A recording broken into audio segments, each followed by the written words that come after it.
Regardless whether you're a beginner or an investing expert, this is the number one rule in investing.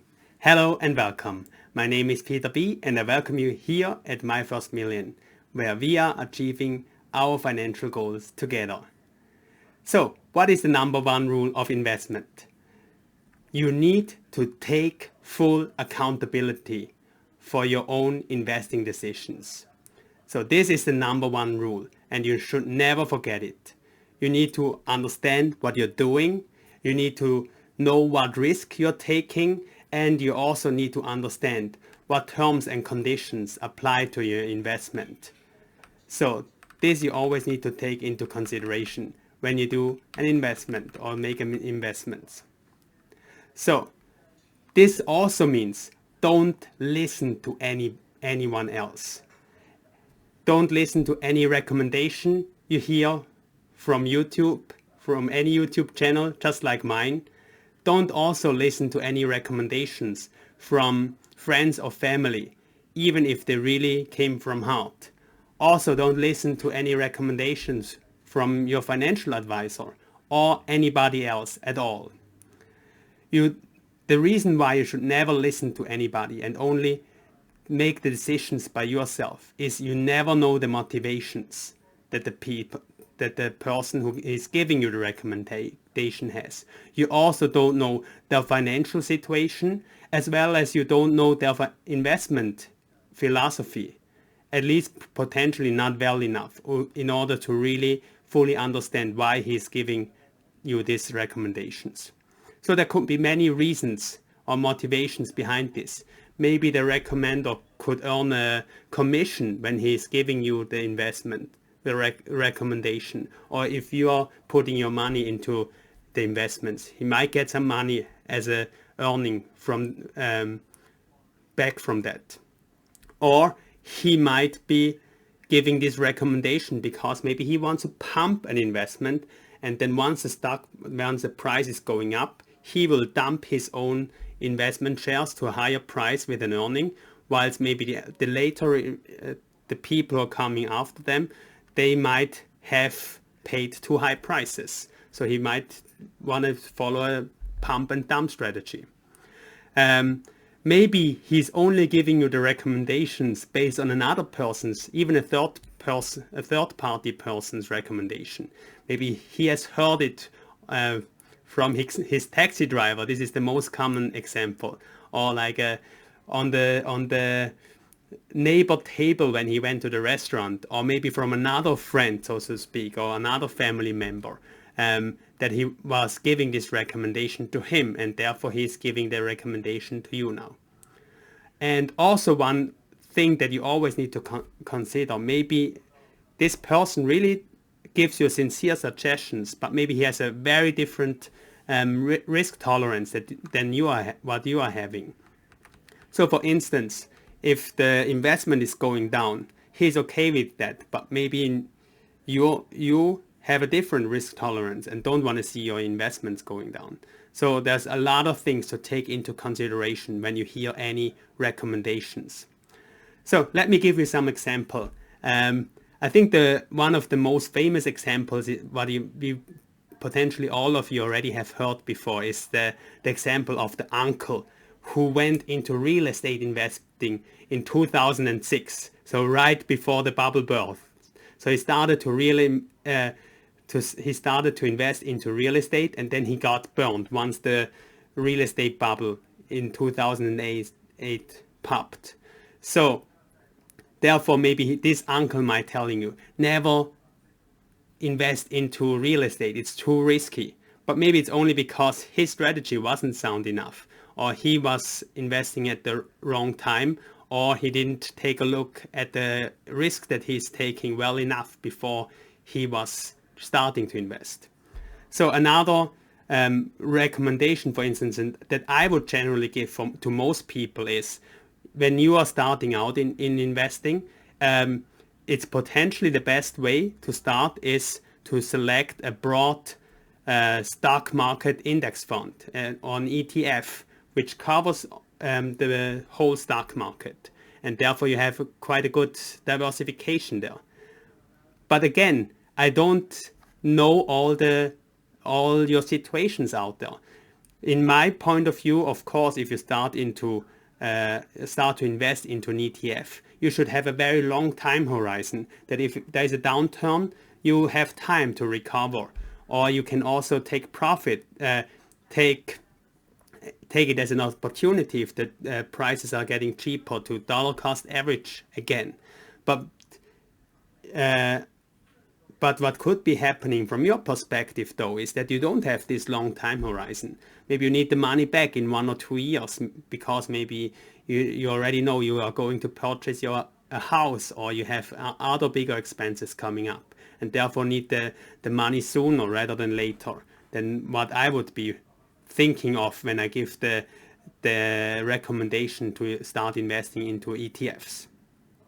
So also, maybe I would be telling you, I don't think I will on this channel, but it could be that I would be telling you, my highest conviction stock is company XYZ.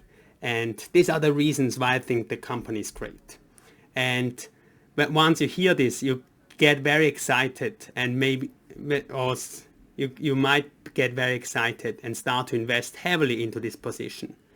But what I might didn't tell you before is, although maybe it's the highest conviction bet from myself, and this is maybe the stock I invested most money in, maybe still my whole portfolio is pretty well diversified, and I only allocated maybe 5% of my whole net worth into this stock.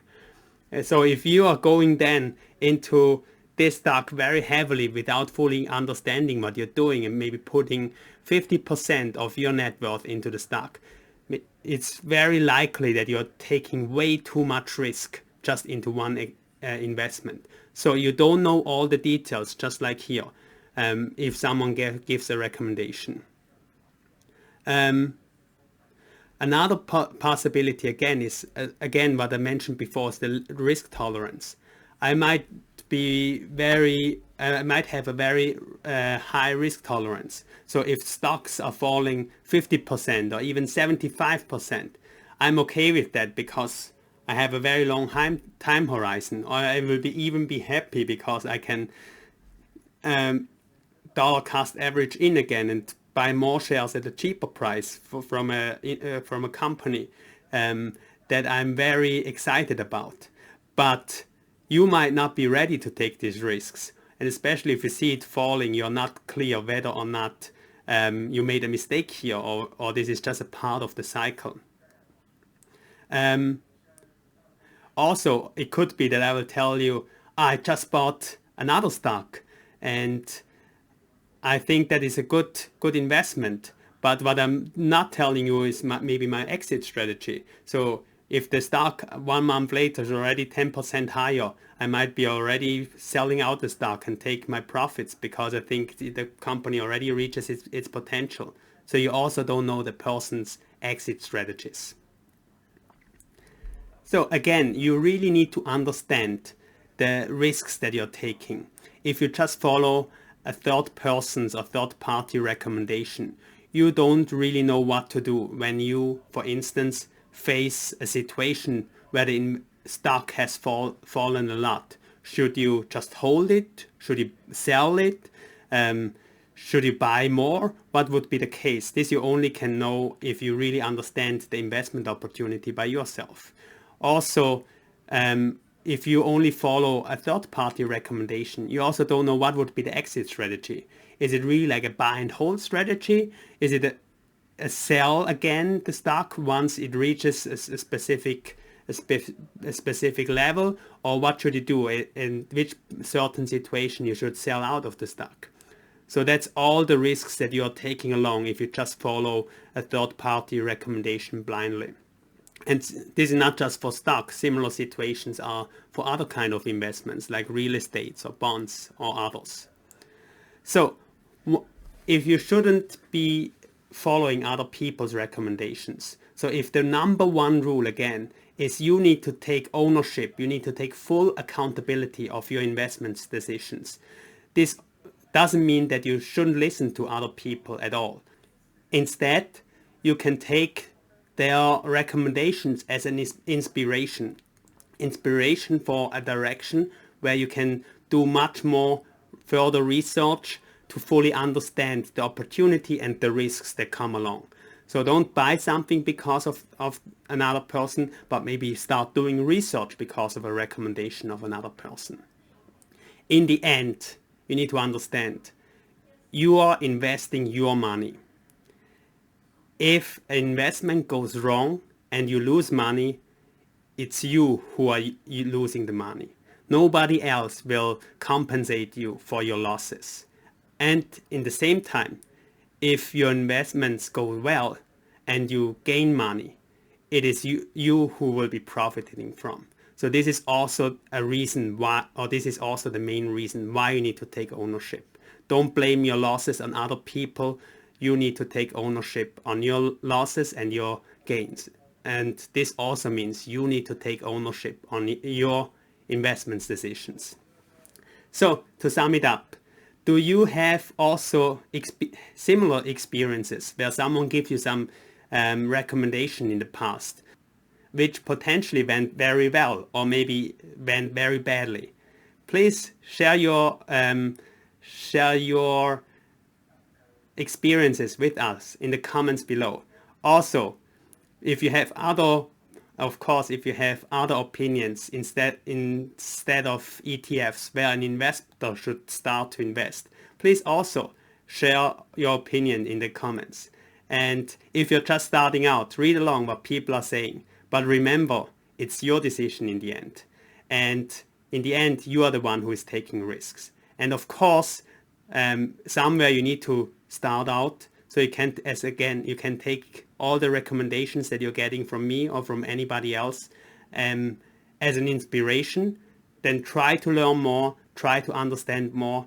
And of course, at one point, even though maybe you don't have a 100% understanding, you need to pull the trigger and start to do investing. But when you start, maybe you don't want to just put your whole money into an investment, but maybe start out small, so to see how things are really working, how the investment processes are going. So thanks a lot for joining me today. I look forward to seeing you in our next video, and especially I look forward to see you winning financially.